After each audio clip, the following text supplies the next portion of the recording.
Yo, what's up everybody, selamat siang semuanya. Balik lagi di channelnya Reza Kusuma Putra. So oke guys, di video kali ini mungkin beberapa dari kalian udah ada yang tahu kalau gua akan nge-review CRF ini. Ya, di video kali ini gua akan nge-review Honda CRF tahun 2019 ini. Ini baru pertama kali gua nge-review motor Supermoto kayak gini ya. Dan ada beberapa hal menarik yang sudah dimodifikasi di motor ini. Makanya gua tertarik untuk nge-review motor ini. Ya, seperti yang kalian tahu, CRF kan bawaannya dia pakai ban tahu ya untuk motor cross, tapi yang ini udah dirubah jadi ala-ala Supermoto dan speknya juga memang nggak tanggung-tanggung. Ya udah, nggak usah lama-lama lagi, kita langsung cek aja. Ini dia videonya.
So oke guys, jadi ini dia motornya, Honda CRF tahun 2019 yang sudah dimodif ala Supermoto. Kalau kita mau mulai nih, parts yang sudah dirubah seperti biasa, kita akan mulai dari bagian master rem ya. Master remnya di sini memang masih standar.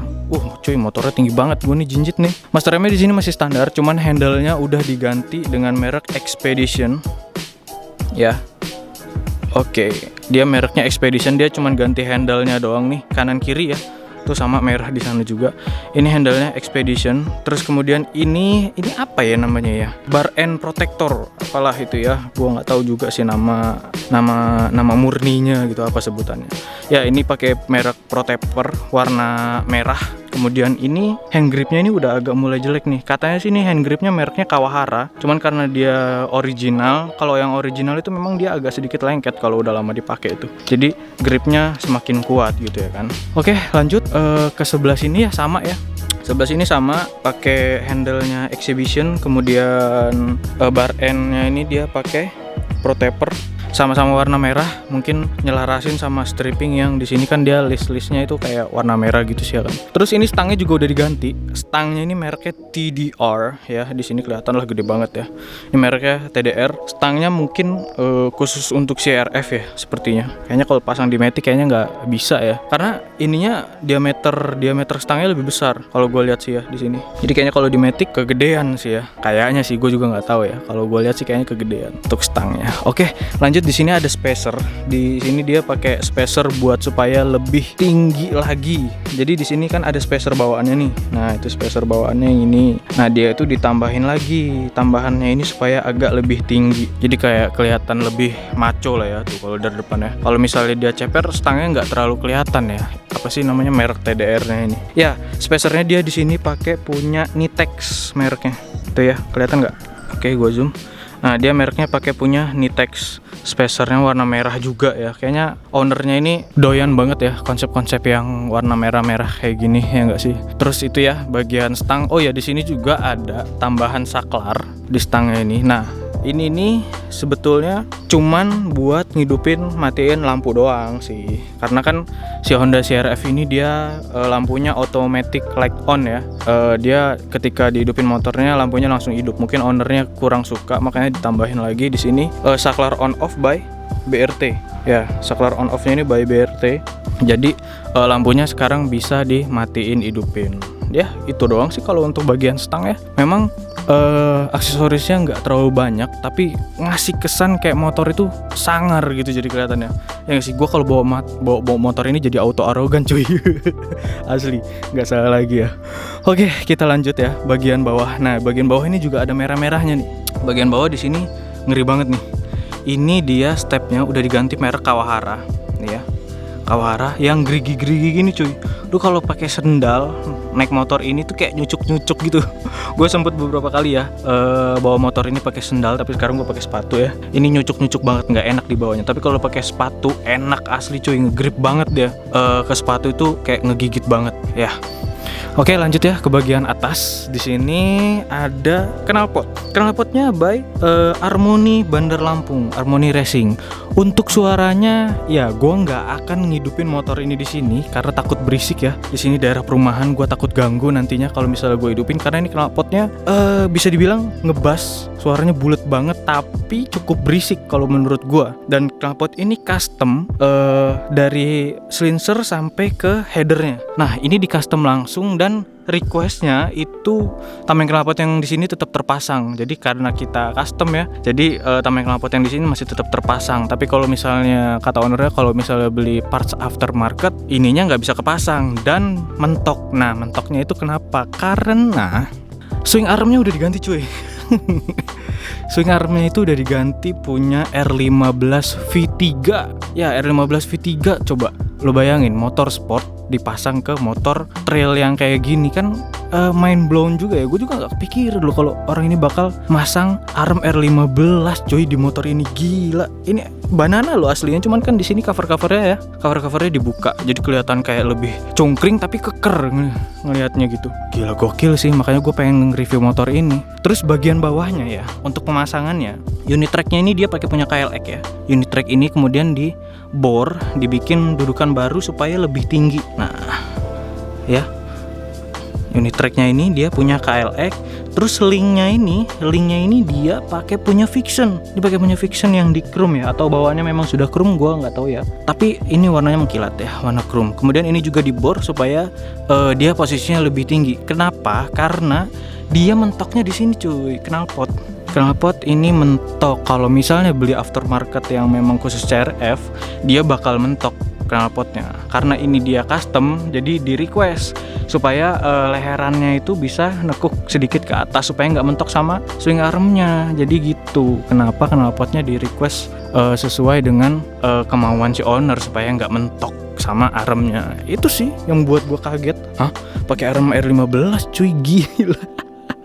Gokil sih gue ngeliatnya. Kayak mungkin beberapa dari kalian kayak ya biasa lah, namanya modif mah dari motor lain. Cuman kan motor sport dipasangin ke sini ya cukup mind blowing juga sih. Gak kepikiran gitu loh.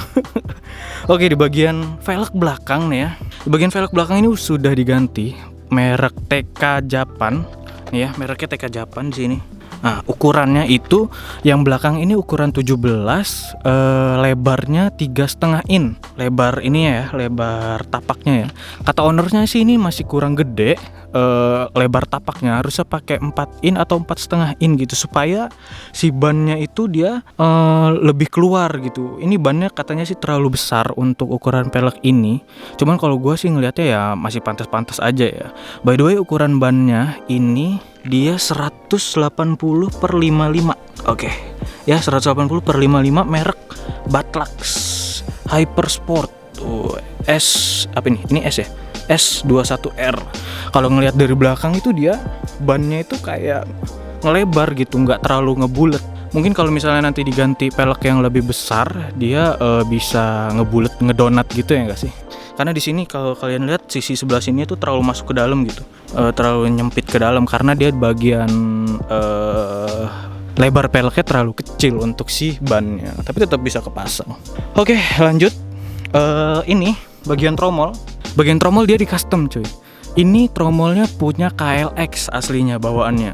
Dia di custom, terus lagi dia dibikinin dudukan atau apa ya, spacer atau bracket lah ya. Nih, ini dudukannya. Ini dudukan disk itu dibikin di tukang bubut khusus untuk disesuaikan dengan disk KLX-nya. KLX lagi apa sih namanya? CRF-nya gitu supaya bisa kepasang. Sama nap gear-nya juga dibikin nih yang hitam. ya. Itu juga dibikin khusus untuk dipasang di CRF, dan bikinnya di mana? Itu bikinnya di JBS Racing. Kalian boleh cek Instagramnya JBS Racing, kali-kali aja kalian juga mau bikin CRF kalian jadi seperti ini. Untuk bagian gear, oke, untuk bagian gear, ini dia gear pakai ukuran 520 ya kalau nggak salah. Kalau untuk merek, ownernya sendiri pun lupa. Tapi setelah gua searching ya di Google, ternyata ini mereknya itu dia Triple S. Ada sih model yang sama kayak gini, merek Triple S, ukurannya 520 ya, mungkin itu sih ya memang mereknya ya. Cuman ownernya itu lupa sih ya. Sayang banget sih. Kemudian, nah di sini nih, ini custom cuy. Templernya ini nih, apa sih Templar ya, apa sih? Biasanya kan karet, kalau ini plastik dia. Itu dia di custom, dibuat sendiri khusus nih ya. Potongan-potongannya. Nah, itu custom. Dia buat sendiri khusus, disesuaikan dengan arm yang dipasang di CRF ini gitu. Gokil sih. Maksud gua penyesuaiannya itu diperhitungkan banget gitu loh. Sama di bagian bawahnya ini apa ya sebutannya ya? Buat anak-anak terabasan nih pasti tahu nih apa nih sebutannya. Gue juga nggak tahu. Dan ini di custom ya. Ini di custom buat ditempel di arm R15 karena ini nggak ada cuy bawaannya. Dan di bawahnya ini dibor ya. Nah ini dibor, bagian bawahnya dibor untuk pasang ini. Karena ini rantainya panjang banget cuy. Jadi nggak tahu ya apa memang begitu, gue juga nggak tahu deh. Memang bawaannya seperti itu atau model-model supermoto itu harus punya kayak ginian gitu loh. Oke, gue juga nggak tahu. Kalian boleh tulisin aja di kolom komentar buat yang ngerti, karena gue juga belajar. Gue pasti baca komentar kalian lah ya. Gue masih belajar tentang motor-motor kayak gini. Gokil, dan gue suka banget sih sama motor-motor yang kayak gini nih. Terus lanjut, nah ini tutup apa sih namanya ya? Tutup rantai ya. Tutup rantai bagian depan. Ini sudah diganti juga pakai X-Brick ya mereknya itu. Apa sih X-Brick ya? Ya, ini CNC. Aluminium CNC, keren sih, rapih. Jadi kesannya aksesorisnya tuh merah gitu ya, guys. Itu merah juga. Ini juga nih stepnya masih pakai punya Kawahara. Terus congkelan giginya ini X-Power, mereknya X-Power. Beda-beda ya mereknya ya. Yang ini X-Brick, terus ini X-Power, terus ini di atas ada Expedition. Depannya X semua cuy. Ya itulah ya. Gokil banget itu bagian belakang, itu cukup banyak perubahan. Oh ada satu lagi nih aksesoris yang belum gue jelasin kayaknya. Ini nih jalur pedok. Oke, jalur pedok dia punya pakai punyanya Fast Bikes. Kelihatan ya? Oke, jalur pedok lah. Intinya mah itu. Oke, bagian belakang ya udah jelas. Gue udah jelasin semua tadi ya. Untuk bagian tromol dan unit track yang kepasang, yang jelas ada bagian yang dipotong sih kalau misalnya kalian mau pasang arm R15 ini di bagian asnya, karena kan terlalu lebar ya. Karena kan armnya cukup besar juga untuk dipasang di motor ini sebenarnya. Kita lanjut bagian depan. Bagian depan ini dia pakai pelek ukuran 17 juga sama. Gua pikir bakal ukuran 18 karena biasanya kan trail gitu kan agak lebih besar ya yang depannya. Ya ukurannya masih sama, ring 17, tapi lebarnya lebih kecil. Ini lebarnya itu 300 mm ya ukurannya. Lebarnya 300, kalau yang belakang kan 3,5 ya. Emang sih yang belakang harusnya dikasihnya 400 sih. Ya ini lebarnya 3,5 mm, sama mereknya Takasago sih, TK Japan, mereknya sama. Ban depan juga mereknya sama ya, Batlax Hypersport, cuman ukurannya pasti beda sih. Yang depan ini ukurannya 120/70. Oke. Nih ya. Jelas banget ya, 120/70. Nah, untuk tromolnya juga sama. Tromolnya dia pakai punya KLX. Ya, cuman di custom di bagian bosing-bosingnya aja nih. Nah, ini kalau kalian lihat di sini kayak kelihatan kopong ya. Nah, yang menarik di sebelah sini cuy, rapet banget, rapih banget customnya. Gue salut sih sama JBS Racing, ini bisa custom kayak gini. Kemarin gue langsung tanyain sama mekaniknya, Mas ini kok bisa rapet kayak gini ya? Emang begitu kata dia, emang rapet, cuman rapi gitu loh, kayak nggak dipakein bosing, padahal bosingannya ada di dalam sealnya ini cuy, rapi banget ya. Oke, dan disnya di sini dia pakai PSM warna merah juga ya. Dis PSM ukuran 300 mm yang untuk tromol KLX, dan ada beberapa aksen-aksen baut biru ya di situ ya, biar nggak standar banget lah bautnya ya. Yang jelas, wah ini enak banget sih motor untuk harian ya, nggak pegel, terus apalagi ya, kayaknya eye catching gitu kalau dilihat-lihat cewek itu. Wih deh, gue nggak tahu sih ya dari mana awalnya meme anak-anak KLX itu bisa gampang ngedapetin cewek, gue juga nggak tahu. Yang jelas motornya enak banget, nyaman, customnya juga itu nyaman banget. Udah siap touring kalau memang kalian siap buat touring bawa motor kayak gini. Cuman sayangnya knalpotnya itu agak cukup berisik ya. Nanti gue akan coba di sesi test ride. Kalau di sini nggak enak ya, takutnya berisik ganggu warga di sini, nggak enak. Nanti aja pas waktu sesi test ride. So oke, jadi gitu aja.